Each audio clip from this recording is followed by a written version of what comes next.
Last July 15 po yung birthday ni Pastor. One of the tasks that was given to me was to create is yung AI video, if you remember. I would like to show muna no, yung kumbaga yung progress on how I did it. No? So first, if we could show it sa screen. Yan. So initially, I look for yung picture ni Pastor nung bata siya kasi hindi ko po kasi alam eh. This is the first time I heard nung sinabing binigyan pala si pastor ni President Macapagal ng 1 peso.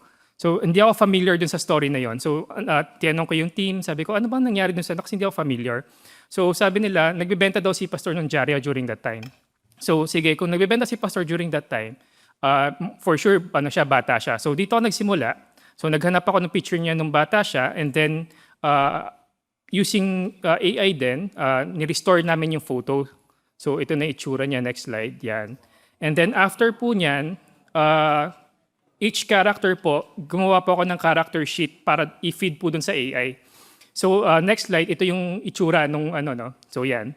And initially po kasi, ang gusto ko po sana mangyari, at the end of the parang closing scene po would be the family. Kumbaga para maano yung ni Pastor, yung memory ni Pastor.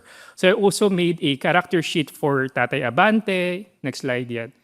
Tatay Abante, si Nanay, and dyan si Diosdado Macapagal. Of course, then yung mga kapatid niya, si Pastor Hernes, yan, sa si mga bata sila. And I think one of the hardest part for me was sourcing kung ano yung itsura nung Santa Mesa during that time, 1960. Kasi most of the picture that I could see was sa Escolta, yung mga business district dati. So fortunately, I was able to look for this Stop and Shop ng Santa Mesa. Ito pala itsura no, hindi ako familiar. Next was the Santa Mesa Market, which is now yung Santa Mesa, SM Santa Mesa. Yan na po yung niyan. And then while I was searching for more props na pwedeng gamitin, I was able to find a newspaper nung panahon ni President Macapagal. And ito yung ginamit din namin sa And then another props that I was able to use was yung 1963 coin. Kasi during that time, ang dyaryo pala noon is 20 cents lang. So yan, 10 centavos. And then I was able to get also yung presidential car. Yan. So as you can see, I am very much prepared to, kumbaga, nakapag-study na ako, nakapag-research na pa ako ano kong gagawin. And then I have all the scene kung anong gusto kong mangyari. And then alam ko kung ano yung mga characters, anong dapat maging itsura. And then nilagay ko na siya sa AI. Sabi ko, I will give the AI the right reference, the right instruction. It should give me the results that I want. Yun pala, hindi ganun nangyayaring AI. No? Hindi pala ganun yung niya. Same reference, same script, same prompt, pero different result and different mistake. Sometimes character moves incorrectly, sometimes an object suddenly change, sometimes something appeared that was never supposed to be there. So papakita ko sa inyo yung mga kumbaga hallucination yung tinatawag, no? Isang example dito is yung kamay, no? Yan, parang dalawa yung thumb, di ba? Next slide is yung toe ng paa nasa likod. So may mga bagay talagang hindi mo kumbaga mga hallucination tinatawag. Next is yung muka, nagbago. Hindi na siya muka ni pastor. Next is this one, naging dalawa yung presidente. Isang driver, isang passenger, di ba? Next slide is si pastor nung nagbebenta siya nasa loob siya ng kotse. At ang pinaka nakakatawa po dito, next slide is si President naging jarista na rin. So, napapansin nyo, may mga hallucination po nangyayari. Pero ang nakaka-frustrate po kasi dito is, one generation po cost 260 pesos. So, medyo expensive. At doon po ako naging na-frustrate. Sabi ko sa sarili ko, I already gave you what I want. Ito yung very detailed, yung prompt code, the very detailed yung instruction ko, pero hindi mo nasusunod yung gusto ko. And while I was working on this project, this was June, no? Sakto-sakto si Cap Henry, binigay niya po sa amin yung schedule. Sabi ko, Lord, thank you. No? Ito pala siguro yung purpose mo kasi may paggagamitan na akong devotion. And this reminds me about something about prayer. Kasi sometimes when we approach God in a very similar way.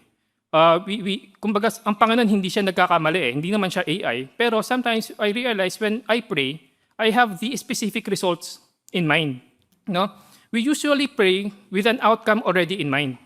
When I gave an AI a prompt, hindi ko sinabi sa kanya na bahala ka na, di ba?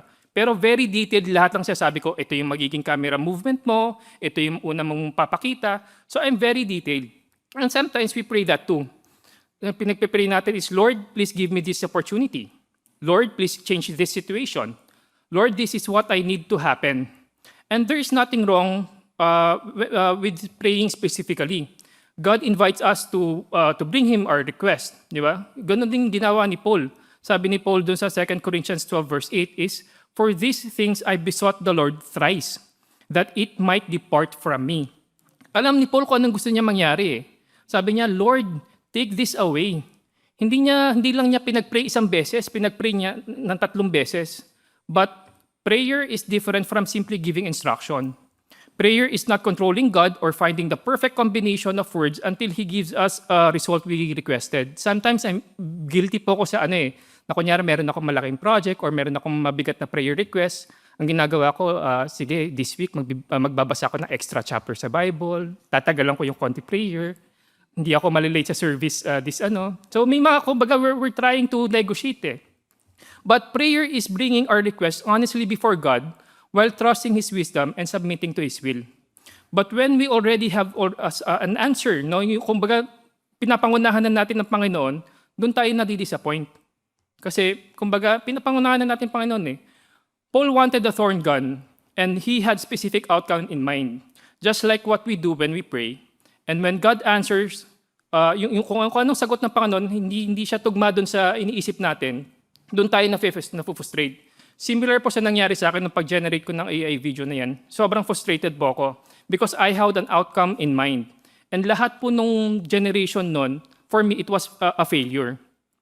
Which brings us to a second point because pag nagpipray tayo, sometimes we want the results immediately.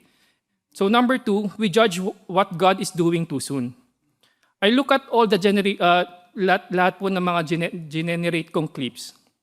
15 seconds po yan And ang kinakainisa ko nga po doon kasi I have 15 seconds, I've generated almost 136 generations. Pero ni isa doon, hindi ho nakapunta doon sa kumbaga the whole 12 seconds. Pero as I look closely, one generation might have 3 good seconds. But that 3 seconds helped me establish the scene. One clip gave me 2 seconds, but that 2 seconds helped me showcase a very important detail doon sa video. Another clip gave me only 1 second, but that 1 second helped me show the best facial expression. What I had called failure still had a place in the finished story. The lesson for me here was a change of perspective kasi I was judging the whole story, the whole 15-second generation. And sometimes we look at our lives the same way. I was ready, kumbaga, out of those generation, sabi nga po, ni isa wala pong napunta doon sa final video. And we do exact the same thing with God. We ask, Lord, bakit ganito? A prayer that seemed unanswered, a delay we don't understand, a plan that did not work, a disappointment we never expected. How often do we look at a difficult week, a failed plan, and an unanswered prayer and say, Lord, bakit ganito? Kasi we judge the whole picture of our lives based on that one single moment. And sabi sa Romans 8:28, and we know that all things work together for good to them that love God, to them who are called according to their purpose. Hindi ko sinabing all things are good, pero ang sinabi is all things work together for good. That's the difference There may be circumstances na hindi natin gusto, there may be mga bagay na hindi natin naunawaan, but God is able to work through all those things according to His purpose. We try to understand what God is doing from that one piece of our lives. We only see the delay. God see what He is doing while we wait. We only see the opportunity that didn't work out, but God see where He is leading us. We see a plan that suddenly changed. God see what we cannot see ahead. And we see what is happening today. God sees the whole story. Paul could only see the thorn he wanted removed. We know God uses all the broken pieces for good. But what does it look like when God gives us a difficult piece to hold on? Let's look back dun sa ni Paul. Sometimes What happened when God answers is different from yung sagot na gusto natin.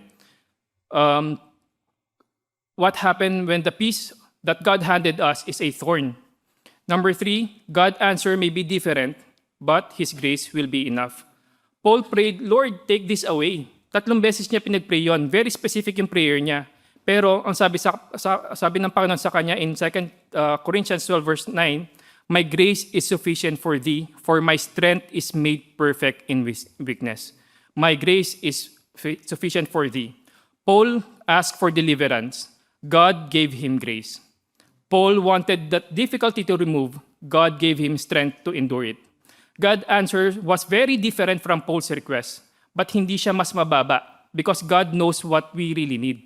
God knew what Paul need, and that is very true in our prayer lives, no? Sometimes we ask God to change the situation, but instead, God begins by changing us first. Sometimes we ask God to remove the difficulties. Instead, God gives us the grace to remain faithful through it. Sometimes we may ask for immediate answer, but God uses that waiting to teach us patience and dependency upon Him. Paul wanted the difficulty removed, but God promised sufficient grace. Christ's strength was made perfect in Paul's weakness. God thought Paul, His grace was enough.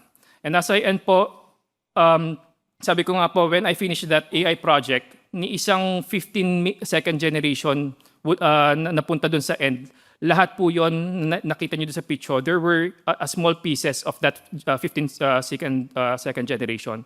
A few seconds from here, a moment from there, and only when those pieces came together, doon ko po nakita yung maganda pala yung story, no? Maybe tonight you are looking at one piece of your life. Maybe you're been praying about something and that answer hindi pa po dumadating. Maybe that answer looks different from what you expected. Maybe there's something you've asked God again and again to remove.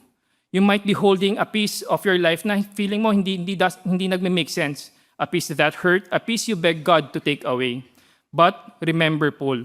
Sabi ni Paul, Lord, take it away. But God said, my grace is sufficient for thee. Let us not judge the whole story by piece we see today. When we cannot see the whole story, trust the one who can. My grace is sufficient for thee. Maraming salamat po.